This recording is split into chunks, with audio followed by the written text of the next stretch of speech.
Hi hello అందరికి నమస్తే. నా పేరు రవీందర్.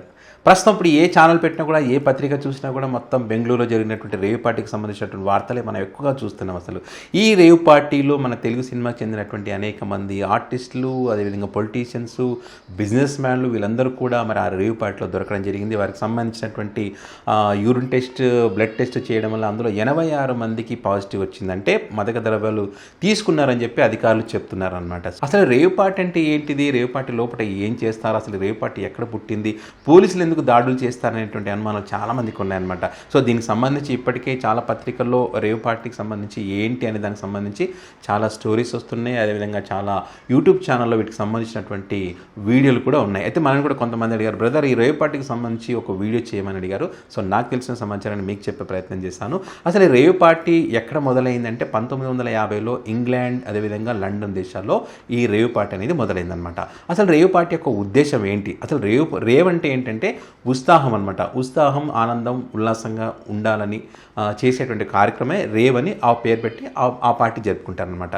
మొదట్లో దీని ఉద్దేశం ఏంటంటే చిన్న పెద్ద, ఉన్నవాడు లేనివాడు అనే ఈ భేదాలు ఏవీ లేకుండా ఒక చోటికి చేరుకొని అక్కడ వాళ్ళకి తెలిసినటువంటి కళలను ప్రదర్శించడం అనమాట. ఫర్ ఎగ్జాంపుల్ ఎవరికైనా డ్యాన్స్ వచ్చిందనుకోండి, వాళ్ళు అక్కడ డ్యాన్స్ వేస్తారు. ఆ డ్యాన్స్ వేసి అవతల వచ్చిన వాళ్ళందరినీ కూడా హ్యాపీగా ఉండేటట్టుగా, ఆనందపడేటట్టుగా వాళ్ళు సంతోషపెట్టేటువంటి ప్రయత్నం చేస్తారనమాట. ఈ డ్యాన్స్ నచ్చి అందులో ఉన్న వాళ్ళు ఎవరికైనా ఇంకా వేరే వాళ్ళు కూడా ఉంటే కనుక వీళ్ళతో పాదం కలపడం, వీళ్ళతో కలిసి డ్యాన్స్ వేయడం, అట్లా ఒక సరదాగా ఉంటుందన్నమాట. ఎవరైనా పాటలు పాడతారనుకోండి, వారితో కలిసి పాటలు పాడడం, ఎవరైనా కామెడీ చేస్తారనుకోండి, కలిసి కామెడీ చేయడం, కలిసి సరదాగా ఒక స్కిట్ లాగా చేయడం అనమాట. ఇప్పుడు జబర్దస్త్లో ఉంది కదా, ఆ రకంగా ఇలాంటి కార్యక్రమాలు అప్పుడు చేసి ఒక పండుగ వాతావరణం అనమాట, ఒక మంచి వాతావరణంలో ఆ పార్టీలు జరుపుకునే వాళ్ళు అనమాట.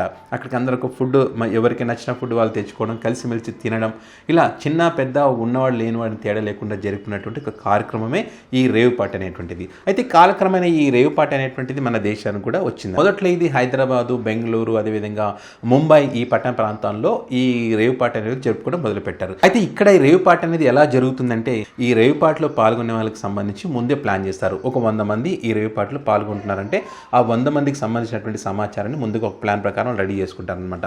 ఈ 100 మందికి ఏం కావాలనేది వాళ్ళతో కనుక్కోవడం, ఆ పార్టీలో ఇవన్నీ కూడా వాళ్ళకి అరేంజ్ చేయడం, ఇక్కడ జరిగేటువంటి కార్యక్రమాలు ఏమేమి అరేంజ్ చేశారనేటువంటి విషయాలన్నిటికీ కూడా అక్కడ వచ్చే పార్టీకి వచ్చే వాళ్ళందరూ కూడా ముందే ఎక్స్ప్లెయిన్ చేస్తారనమాట. దీనికి అనుగుణంగా ఇవి నచ్చితేనే ఈ పార్టీకి వాళ్ళకి ఎంట్రీ ఉందన్నమాట. ఎంట్రీ ఫీజు దగ్గర నుంచి మొదలు పెట్టుకొని ఇక్కడ జరిగేటువంటి కార్యక్రమాలన్నీ కూడా వాళ్ళు ముందుగానే ఈ నిర్వాహకులు ప్లాన్ చేస్తారనమాట.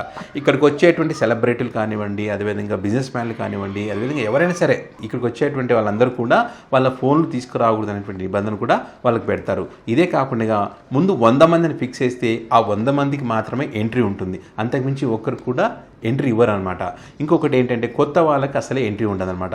కొత్త వాళ్ళని కనుక ఇక్కడికి ఇన్వైట్ చేస్తే వీళ్ళు ఇక్కడ జరిగేటువంటి కార్యక్రమాలు బయట చెప్తారనే ఉద్దేశంతో ఆ నిర్వాహకులు ఆ జాగ్రత్త తీసుకుంటారు. ఎవరిని కూడా కొత్త వాళ్ళను అక్కడికి పిలవరు అనమాట. సన్సెట్ టు సన్ రైజ్ అనమాట. అంటే రాత్రి మొదలుపెట్టి తెల్లవారు వరకు ఈ ప్రోగ్రామ్ జరుగుతుందన్నమాట. ఎక్కడ జరుగుతుంది ఈ ప్రోగ్రామ్ అంటే ఈ పట్టణ ప్రాంతాలకు దూరంగా అనమాట. అంటే సిటీ అవుట్కట్స్ అంటాం కదా మనం, ఇక్కడ ఫామ్ హౌస్లు ఉంటాయి కదా, నిర్మానుష్ అనేటువంటి ప్రాంతంలో ఫామ్ హౌస్లు ఉంటాయి కదా, ఆ ఫామ్ హౌస్లలో ఈ ప్రోగ్రాంలు ఏర్పాటు చేస్తారనమాట.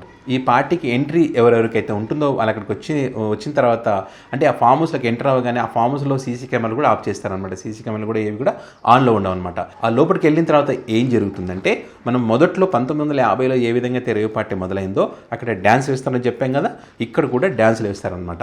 ఇక్కడ కూడా అంటే ఇక్కడికి ఒక తేడా ఉంది. అక్కడ డ్యాన్సులు మామూలుగా వేస్తారు, ఇక్కడైతే డ్యాన్సులు వేసే వాళ్ళు బట్టలు లేకుండా వేస్తారనమాట. అక్కడ పాటలు పాడతారు, ఇక్కడ కూడా పాటలు పాడతారు. ఇక్కడ పాటలు పాడుతూ మందు తాగుతూ వచ్చిన వాళ్ళని ఆనంద పెడతారనమాట, అది బట్టలు లేకుండా. అక్కడ కలిసిమెలిసి భోంచేస్తారని చెప్పాం కదా, ఇక్కడ కూడా కలిసిమెలిసి భోంచేస్తారనమాట.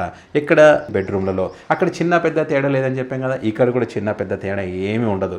ఎవరికి నచ్చినట్టుగా వాళ్ళు ఎంజాయ్ చేస్తారనమాట. అంటే డ్రగ్స్ తీసుకోవడం, మందు తీసుకోవడం, బట్టలు లేకుండా డ్యాన్సులు వేయడం, బట్టలు లేకుండా పాటలు పాడడం, ఎవరికి నచ్చిన వాళ్ళని వాళ్ళు తీసుకొని బెడ్రూమ్లోకి వెళ్ళడము, లేజర్ లైట్స్లో వాళ్ళకి నచ్చినట్టుగా చేసే కార్యక్రమాలే ఈ లోపలికి వెళ్ళిన తర్వాత జరుగుతాయి అన్నమాట. పుష్ప సినిమాలో సమంత సాంగ్ ఒకటి ఉంటుంది కదా, ఊహు అంటావా మామ ఊహు అంటావా అని చెప్పి సాంగ్ ఉంటుంది కదా, ఇక్కడికి ఎంట్రీ అయిన తర్వాత అనాల్సిందే. అందుకే ఈ నిర్వాహకులు ముందే ఇక్కడ జరిగేటువంటి అన్ని కార్యక్రమాలకు ముందే వచ్చే వాళ్ళకు ముందే చెప్తారనమాట. అటు సెలబ్రిటీలు, ఆర్టిస్టులు, హీరోయిన్లు కానివ్వండి, తర్వాత ఇక్కడికి వచ్చే హీరోలు కానీ ఎవరైనా కానీ వాళ్ళందరికీ ముందే ఇదంతా ఈ ప్లాన్కి సంబంధించి మొత్తమే ముందే ఎక్స్ప్లెయిన్ చేస్తారనమాట.